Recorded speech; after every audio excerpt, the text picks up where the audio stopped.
Sid was so uptight. Like there was one time he was, he didn't get his points or something, and someone was like, "What's up with Sid? Why is he pouting? We won the game. He should be." And so I went up and talked to him. I'm like, "Are you all right? Like, what? Why? Put on a smile. We won." He goes, "You know what? That's bullshit. We had that game, and we should have put it out. I should have scored 2 goals there. I missed one backdoor empty net, and we're not blocking shots at the end of the game trying to get it. We should have won that game 5-2. Instead, it was 3-2."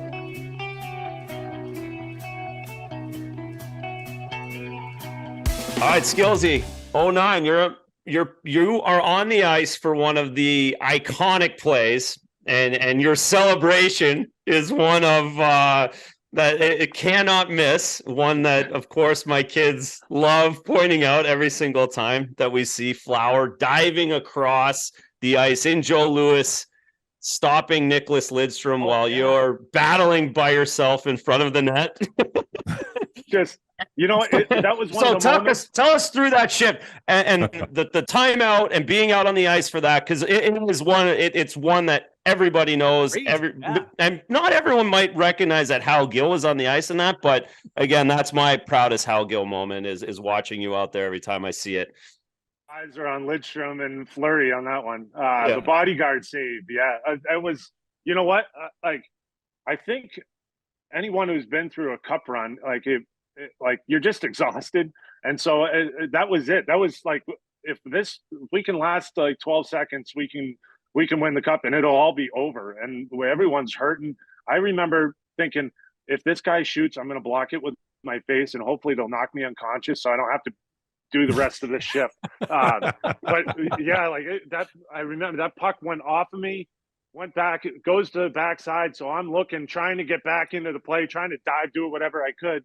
And when Fleury comes across with that save, the celebration, I still hate myself because I kind of blacked out and went into the corner and drifted away. And I'm celebrating by myself. I think it was Chris Kunitz.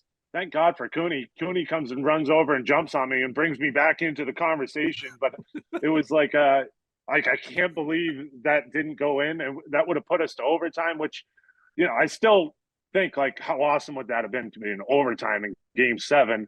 But I'm happy the way it ended, and I wish I had worked on the celebration and planned it out a little bit better. But it was. The funny part is my kids watch that and they're like, "God, Dad, you are so slow."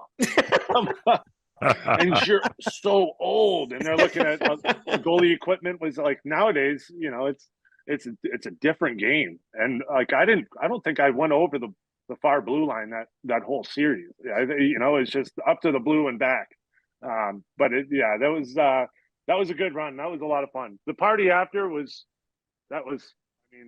that's what it's all about. Just being able to go to Mario Lemieux's house right after. He had a party at his house, catered party at 4 in the morning. It was awesome.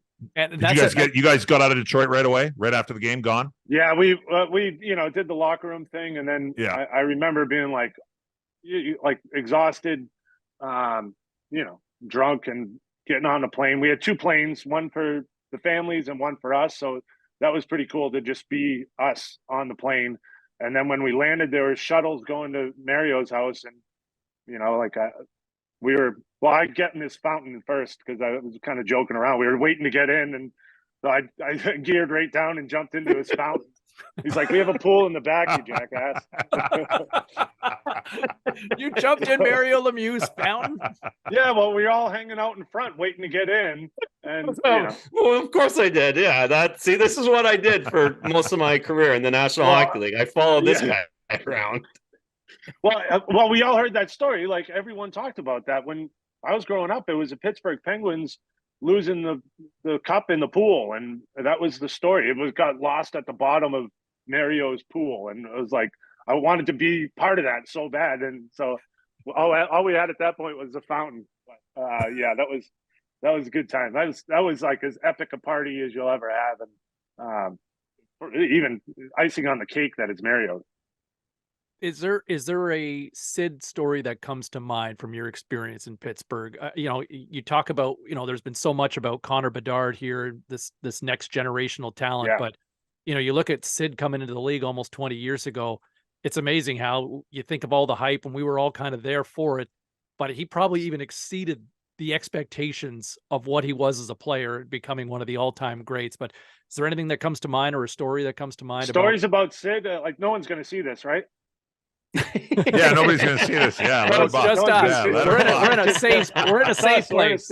We're in a safe place. Yeah. No, you know what? A lot of people, don't realize how hard Sid works, and it's not. It's something that kind of trickles down on the team. Like I remember, like the first practice I went out there, he's driving wide on me, and he he's got those quads, and he gets so low, and he's driving wide, and he's not backing off, and I had him. I needed to just push him and knock him over, but he's going to the net. So I let him go, and he turns around. And he's like, "What the hell is that?" He starts yelling at me. This is like one of my first practices. I'm like, "Sid, I'm not going to throw you into the boards. Like that. This is practice." And he goes, "We got to be better than that. I want you to go hard." So he went hard in practice, and it was actually a couple practices before he was wasn't practicing. And I said, these practices are hard. And I remember Ryan Whitney turned, and he's like, wait till Sid gets out here. It's going to go up a notch. But he went hard, and Billy Guerin came in, got traded. And that was something to see because, Billy has the star power, and he gets there, and Sid's yelling at him the same way he yelled at me. And I'm like, oh, Billy, how are you going to handle this one? And he's like, Billy's like, is this kid for real? He's looking at me like, this is crazy. Why is he yelling at me? But yeah, it was interesting to that fact that I was on the bus and I started ripping on Sid. Like I was, I tried to ease into the team. So on my second day, I started ripping on Sidney Crosby, and all the boys in the back of the bus, they're like, dude, we don't do that. You don't rip on Sid. And I was like, what do you mean? There's someone we don't rip on? Like, what are we doing here? And so I kind of backed it down, and like I still made fun of him, but it was like, not the deep cuts. And then when Billy Guerin came up, he was like, and just him because he had that respect and the star power that he could just go at him. I think it made Sid a better player because he became more of the team. Now Sid was so he almost uptight. wanted it, right? There was almost like an acceptance, like feeling like you're one of the guys more. Yeah, Sid was so uptight. Like there was one time he didn't get his points or something, and someone was like, "What's up with Sid? Why is he pouting? We won the game. He should be." And so I went up and talked to him. I'm like, "Are you all right? Like, why put on a smile? We won." And he goes, "You know what? That's bullshit. We had that game, and we should have put it out. I should have scored 2 goals there. I missed one backdoor empty net, and we're not blocking shots at the end of the game trying to get it. We should have won that game 5-2. Instead, it was 3-2. And so that's the kind of pressure that he's had on his shoulders for his whole career.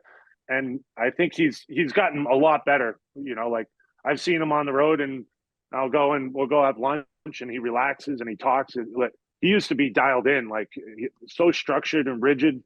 He's the guy that when he throws a tape into the trash and he misses, he has to go get it, go sit back where he was, throw it again. If he misses, he's got to go get it again, go back to where, and he'll do that until he gets it in. Everything's got to be meticulous like that. And so having Billy come in, I think kind of his mind at ease, like he can relax a little bit and enjoy it.